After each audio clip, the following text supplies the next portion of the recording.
everybody, and welcome to this side segment on my channel here. This is going to be a pretty irregular thing I've set up, just a place for me to talk about movies and TV and other subjects beside gaming that I just have an interest in. There's a lot of movies coming out in the future that I imagine myself wanting to have a word on my channel, so I figured why not make up a specific dedicated thing for it. So, without further ado, let's get into Rogue One, a Star Wars story. When Disney announced that it was going to be making this anthology of other Star Wars movies besides the straightforward serialization ones, I guess I wasn't really worried. I mean, as long as they keep doing a good job, and I was impressed enough with Force Awakens, I figure, why not? I like Star Wars. Of course, I have a little concern on the subject matter of these movies. A Han Solo one starring someone other than Harrison Ford, a Boba Fett movie, if that's actually been confirmed. Kinda seems like fan service, but the first one they announced for this, Rogue One, telling the story of the rebels who captured the original Death Star plans before A New Hope, that captured my interest. I mean, there could have been a really good story there.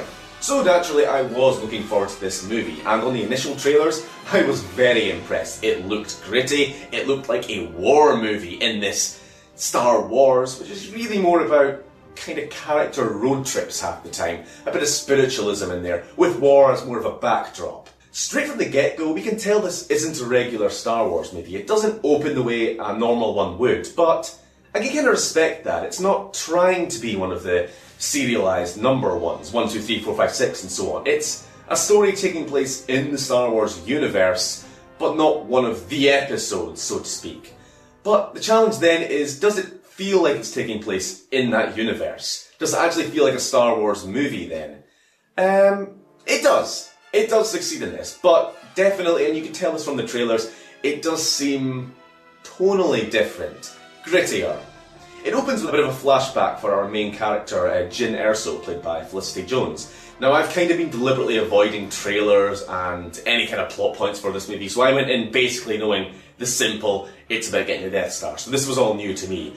I didn't realise that Mads Mikkelsen, bad guy from Casino Royale, plays quite a lot of villains in movies. I've seen him in a lot of other films as well. Actually, Doctor Strange, I just saw that 3 days ago, main bad guy in that. He plays Jyn's father, who is a Imperial science officer who worked on the Death Star. And it's interesting, the epilogue taking place 15 years or so before A New Hope, so we're quite early on into the Empire's reign then. And they're trying to get this super weapon, this project, working. And you can tell from the movie's main villain, Director Krennic, this Imperial who's overseeing the Death Star project, that they're having trouble getting this weapon actually working. And this head scientist, Jyn's father, going into hiding, not wanting anything to do with this planet killer. I did like that. I liked how it's kind of set up the Empire almost philosophy. They have a bit of an exchange about how this weapon is going to secure peace in the galaxy. This is, of course, only a few years after the Clone Wars. Yes, they happened, some people hate the prequels and want to forget about it, but it is a very important piece of lore for establishing why the Empire exists in the first place, and the mindset of the Imperials. Like, why the hell would they build a giant battle station that could blow up a planet? Well, from their perspective, it's to prevent galactic-wide war. Of course, Jyn's father, Mads Mikkelsen character, I can't remember his name, doesn't agree, and that's why he's in hiding. And then we get some flash forwards, 15 years later, and the movie kind of becomes a bit of a mess for me. I don't know, it starts jumping around. There's a lot of planet-to-planet jumps. That's one other different thing from the normal Star Wars movies as well, is text on the screen telling you where we are. That doesn't usually happen in Star Wars movies. You don't have Tatooine, desert planet, outer rim, Endor, forest moon of Endor. I don't know. That's kind of weird. It's kind of action movie, almost war movie like. I don't know how to describe it. It's just different. It's one of those other things that sets it apart from the regular Star Wars movies. It's how you know you're not watching episode 8. But anyway, they start jumping from that planet, and now we're in a prison, and now we're on some desert planet, and there's an Imperial pilot who's being captured, and then we're on another planet with Jyn again, and then there's a prison break, and now we're on Yavin, and now we're on desert planet, and it lost me a little bit. There was one jump too many, I felt, and I don't know if it was necessary to bring up all of these plot threads literally right at the start. It was a bit much. Like, you know, I'm a big Star Wars fan, but I feel like some people who are less so, they'd be completely lost. I mean, they're all new planets anyway, so I was kind of lost, and it wasn't really necessary. You didn't need the names as well. Establishing that this planet we're going to be on for a total of 30 seconds in the entire movie, do we need to know its name and what it is? I kind of feel like it could be inferred just by, what's going on screen. Didn't need to be told. But anyway, after that jumping around, we do get to the main point, which is Jyn being brought in to help the Rebel Alliance get in touch with Forrest Whitaker's character, an extremist. They make the distinction between the rebels and the extremists who are doing, I guess, more rebelling against the Empire. I don't know. Now, he's apparently been in touch with this defector Imperial pilot who has information on some super weapon being built. Oh, mystery, wonder what that is. And what's more is that Jyn's father is apparently the one who sent him, which is why they need her. So, alright, I get it. It's a bit of a bumpy start, but it's to set up this... I don't even want to say convoluted, it's just the situation. Why do they need this specific person for this task when they obviously don't trust her, and she obviously wants nothing to do with the rebels? She's a bit of a nihilist when it comes to, galactic affairs. Kind of, the Empire's shit, what can you do about it? I don't know if we've seen that kind of character before. I guess Han Solo, sort of. But he didn't really like the Empire either. He didn't really want to live a normal life. He's kind of just, they kind of interfere in my business, and I'm just trying to avoid them as best as I can. Jyn kind of doesn't really seem to be bothered. I'll just live under them. It's not a problem if you don't look up, is one of the lines she says in the movie. But anyway, we're introduced to the other rebel characters. We have Captain Cassian, whatever, as well as this reprogrammed Imperial logistical strategic, something like that, called K2, who, I love him. I love him so much. I don't know. We're only about a third of the way through the movie, and I just turned to one of my friends next to me and I was like, favourite character, love him. Unending technical problems. Just relentless fucking technical problems. Anyway, where was I? Yeah, K2. He's just this really, really dry, sarcastic... He's basically Marvin from A Hitchhiker's Guide to the Galaxy. Like, I wasn't really sure what to make of him in his first introduction. I don't know, he seemed off, but when you realise, it's a reason why he's off. He's a bit screwed up. Like, during the reprogramming, he'd obviously been captured with the rebels at some point. I want a K2 origin story. When he was captured by the rebels at some point and was reprogrammed, it caused him to kind of lose some inhibitions, so he just says what's on his mind. So it makes him kind of funny. Like there's one scene when they're wandering through the Imperial-occupied city and some stormtroopers, do what stormtroopers do. Let me see some identification. You don't need to see my identification. Okay, they didn't have a Jedi on them. That would have been handy. But they did have K2, who kind of posed as, I am taking these prisoners. You're not, shut up, prisoner! Slaps Cassian in the face. Oh, it's so good. He's such a sassy bastard. And, he's my favourite droid now. Fuck BB-8. K2.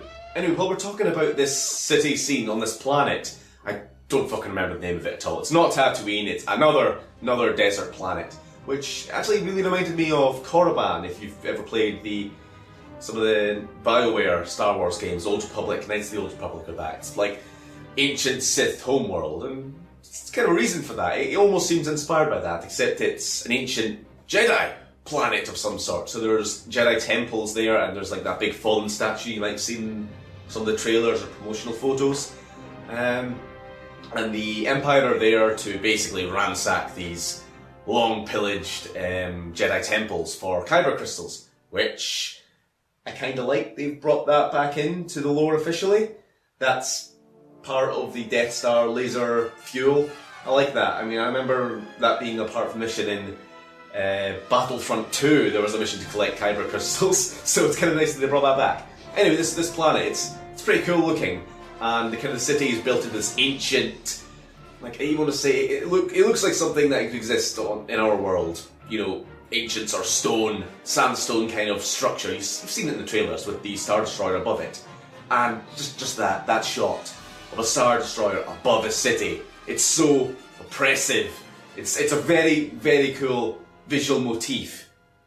And that's something that this movie does well. It does little visual things which really stick in your mind. Like, by now, everyone knows the Death Star, everyone knows Star Destroyers, these are pretty iconic images, but this movie does interesting things with them. Like, A New Hope was a lot of, the Death Star itself was original, and it was a cool idea, but it was Death Star floating through space, Death Star hovering in the void of space, maybe Death Star in front of a planet, you know, there wasn't really much to do, but here you see the Death Star eclipsing the sun, you see Star Destroyers, like literally shadowing a city, you know, really cool shots like that. This movie, it's creative with that, I really appreciate that. I gotta say, I really liked the first act of this movie. The opening was a little jumpy, like I was saying, but the scene on that desert planet that I can't remember the name of, it was really good. There were some good action scenes, there was some good new stuff there, with like this hover tank and the tanker crews. There were some nice classic things, there's AT-ST walkers,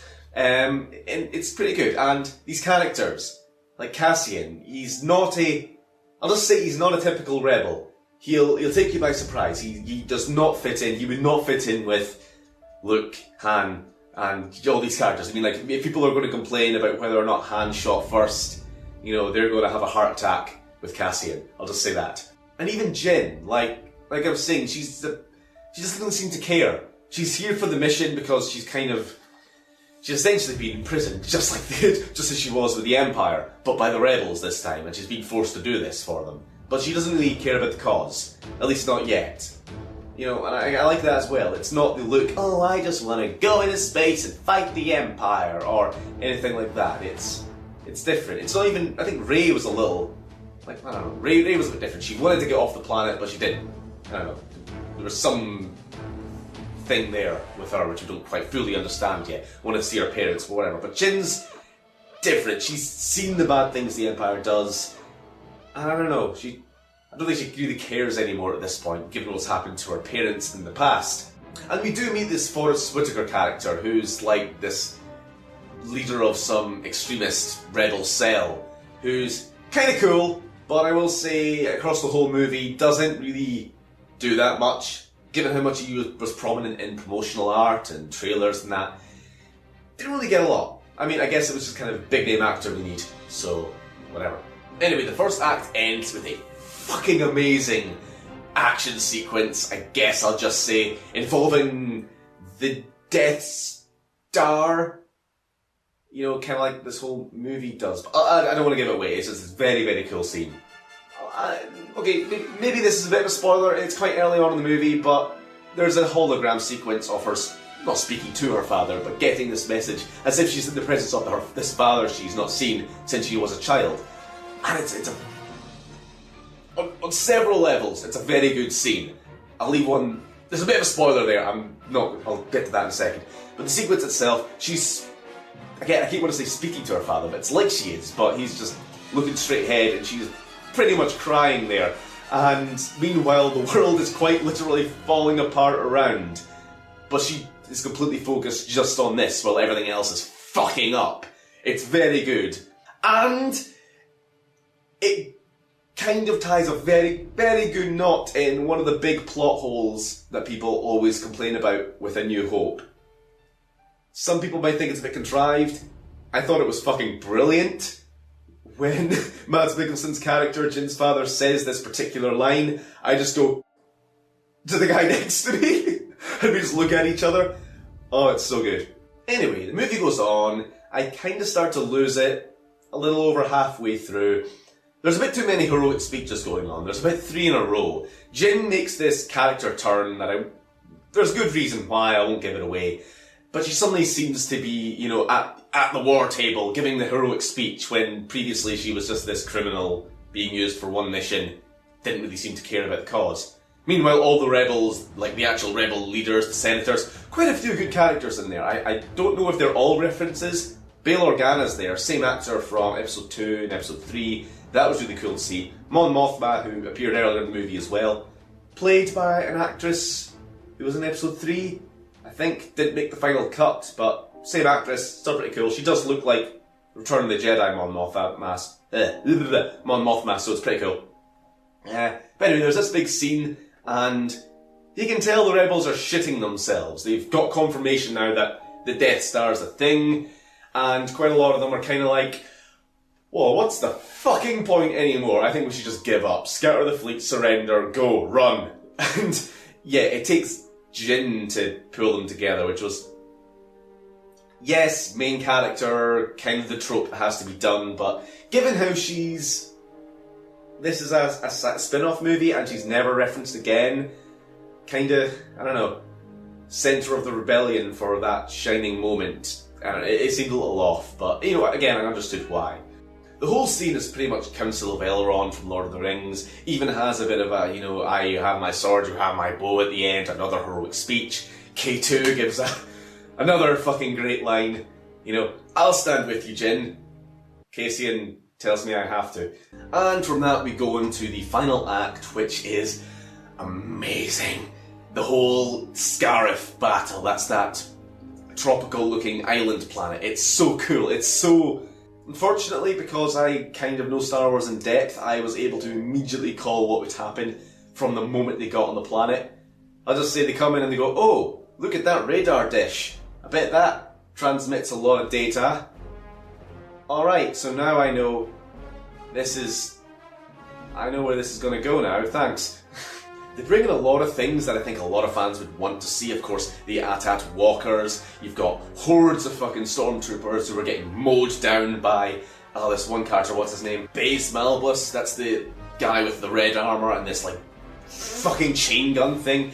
Those are two other characters I haven't talked about. Him and this blind, not really a force wielder, but kind of a force-attuned monk dude. They're pretty cool.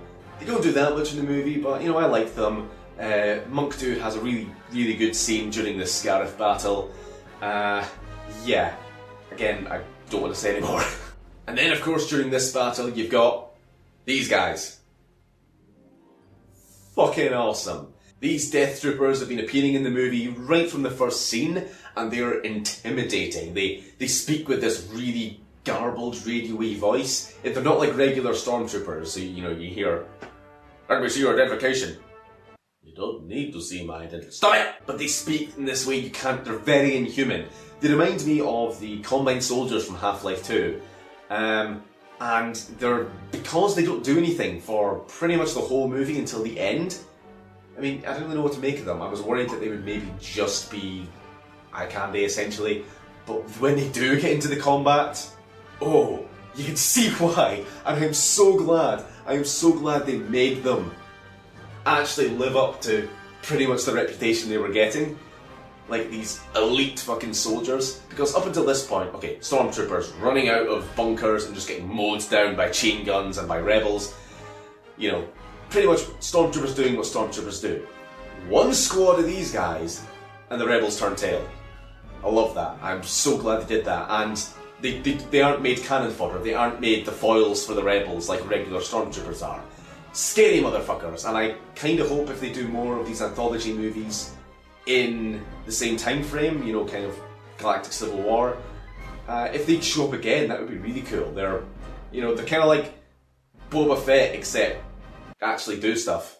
Anyway, the whole battle's really cool. The climax of the movie, which it finally gets down to, oh, fucking hell. I don't know what it is, this movie just, it keeps getting bigger and more and faster and faster. It's going at 100% right to the end credits, and it's almost like when the directed by what's his face comes up, you're just like, fuck, I wasn't ready for that. There's never been a Star Wars movie that goes this fast to the end. It usually has a bit of a slowdown. You've got the climax, you've got the Death Star exploding, you've got the medal ceremony, bit of a cool down, then you know what I mean? This, it's right to the end. It's straight into A New Hope. And I love it. It's incredibly action-packed. Very stereotypical thing to say. End of movie. And it's pretty fucking dark.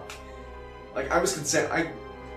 With this movie, I was kind of almost expecting a kind of Star Wars does Saving Private Ryan. And I was a little disappointed that I don't want that, but that's kind of what I was expecting. I thought that would be interesting. But it wasn't too bad. It wasn't too gritty. It wasn't too dark until the last 15 minutes, 10 minutes and it just got more and more and more, and the end is amazing. And I left that cinema and I just went, Rogue One, holy shit, and I really want to watch episode 4 right after this. I think this has to be the time when I talk about the villains. First of all, director Jurassic Park. Sorry, I forget. I'm really bad with names. I don't remember any of the planets. I only remember half the characters. I've got the list down here. I'm so sorry. He's played by Ben Mendelsohn, and he's pretty much playing the kind of typical Nazi officer from a war movie, and it's done pretty well. And I like the connection he has with Jin's past, and the connection he has with her father, and he's pretty cool. But he's still only secondary to Grand Moff Tarkin, as we know from episode 4, and like I said, I was avoiding trailers and I was avoiding spoilers and stuff, but I had heard rumours that he was in this movie. He is, I'll say that. If you don't want to know any more, skip forward a minute or so, but he is in this movie. You see him, he's standing back to the camera, hello, I'm Grand Moff Tarkin, you've disappointed me, blah blah blah. And I thought that was as far as they were going to go with it. Like, I wasn't sure, are they going to bring in another actor to look like him? You know, kind of like the end of Revenge of the Sith? Or are they going to have him just face away from the camera the whole time? They're on this Star Destroyer overlooking the Death Star under construction, and you can see his reflection in the glass. I'm like, oh, are they going to go that far with it? They could probably get away with that. All they need is a CGI reflection of his face up against glass. And holy shit, he's turning around. This is where all their budget went. Like, this face CGI. They have rebuilt Cushing, who's dead, obviously. Yeah, and like, obviously, he looks CGI, he does, because I know it isn't him, because anyone who knows the movie should know this isn't actually a human person living real, but, Mike, it looks good. It looks really, really good. It's like, I've completely forgotten the fucking movie. Civil War, the opening scene, one of the opening scenes, with young Tony Stark, young Robert Downey Jr., which is, again, that was kind of surreal. It looked really, really realistic, but you could kind of tell it was CGI. It was like that, again, but maybe even a bit better. It was so good, and I'm surprised how much they used of it. Tarkin has a lot of scenes in this movie. Quite a lot of scenes, using a completely digital face. It's crazy, to be honest, but, I mean, okay, maybe some people would... What's the efficacy of rebuilding a dead actor just for this movie? But fuck, they pulled it off pretty damn well. And it's not even the first time they do this for a character in this movie. Will I just leave it at that? I think I'll just leave it at that. I will say the second character they do this with, a little bit more weird. I don't know, far too clean, far too shiny, looked like the 3D Rebels animation version of this character. I'll just say that. That'll do. Moving on. Darth Vader, of course. Everyone wants to know about Darth Vader. James Earl Jones revoicing him. Doing a good job. I think you can tell he's struggling a little bit, just with age, keeping up this voice. But he does it well. One line though. One line. This is not voice acting, this is the actual line itself. Be careful not to choke on your aspirations. That was a bit of a... Was that a burn? Did Darth Vader just burn someone? Not like that. Holy shit, no. Oh, too soon. Yeah, there's this whole sequence in this lava fortress where Darth Vader lives, which seems a little extreme. Like, at which point, Anakin, can you really be fooling yourself that you're the good guy when you live in a lava fortress? But it's I know why they did this, because back in like some of the early drafts of original Star Wars, there was this idea of Darth Vader's like personal castle, and it was... Obviously, this was inspired by that. It was pretty cool. And of course, just generally seeing Darth Vader, it's Darth Vader. But this isn't the only time. I was a little concerned that you would only have this one cameo scene at this fortress. He comes back, and he has one of the best moments in this fucking movie. Towards the end, amazing, grim, goddamn ruthless. And it's just another reason why the end of this movie left me fucking breathless. So yes, we do have a little bit of... Yeah, I'll call it fan service. Okay, maybe not so much with Darth Vader. It makes sense having him there. It makes sense having Tarkin in this movie. C-3PO and R2? Yes, they appear for one line. That was a bit of a push. Certain characters from the Mos Eisley Cantina scene in episode 4 just bumped into the street just for, oh look, it's them! You know those guys? He doesn't like you, guy! I know him. Everyone likes him. Yeah, that was a bit weird. It struck me a lot of certain scenes in The Force Awakens that really bugged me as well. The chessboard scene and the picking up the practice ball and looking at it and going, this thing, you know what this is. Let's put that aside now. Yeah, that was a bit weird. That I didn't hugely like that. But then there were some references in this movie that I really liked, like a bit lower key. Early on in the movie, we see I don't know what they're officially called, the turbo tank, the big Clone Wars era 8-wheeler tank thing, which only appears in 1 or 2 scenes in Revenge of the Sith. That actually has a cameo in this, which is cool. I appreciate that. As someone who's my level of Star Wars fan, I like the Clone Wars era things. I like the vehicles, I like the ships and stuff. So seeing that kind of being, how would you say, reutilised in the way it is. It's obviously not a frontline vehicle anymore. It's old. It's 20 years or so old for a different time, but it still exists, and that's cool. There was a reference. There was one reference I must have been the only person in that theatre who got. They're in the Rebel base. They're wandering around the X-wings and the Y-wings, and over the Tannoy system, there's a General Syndulla come to briefing, and I just go, oh yeah, I'm the only one who knows. General Syndulla, Hera Syndulla is a character in Star Wars Rebels, and I think that was really cool, just referencing her. She's probably one of the only people in that fucking show I actually like, because most of that team are annoying as fuck, but she's cool.